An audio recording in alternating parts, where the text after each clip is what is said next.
Nakti pēc koncerta akadēmijas studenti aizvadīja dalītām jūtām.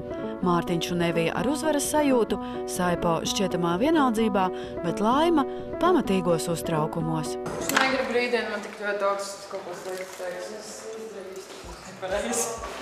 Vokālā pedagoģi man teica, ka man visu laiku ir jāskatās. Es zinu, kāds jautājums tur ir uzdod. Kas bija tas, kas nogāja greizi? Nu, jā.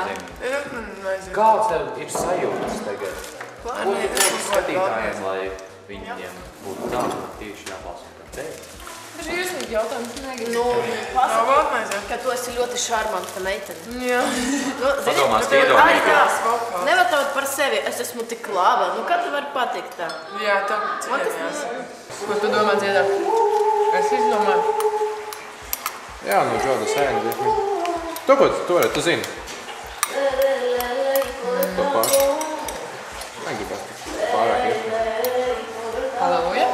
Nē, nu to, pa franču dziesmiņu. Nu. Tu zini, ko es domāju. Vai patikt dziedot? Es gribu mācīties. Jā, es gribu mācīties. Es esmu no nulles sākus. Tu tev obligāti pateikt, jo Saipo man jau ir otru reizi uz izbalstoši. Viņš nemācās no nulles.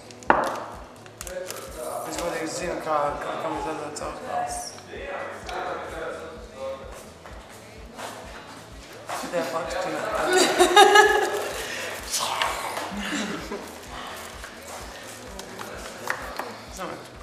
bet nu.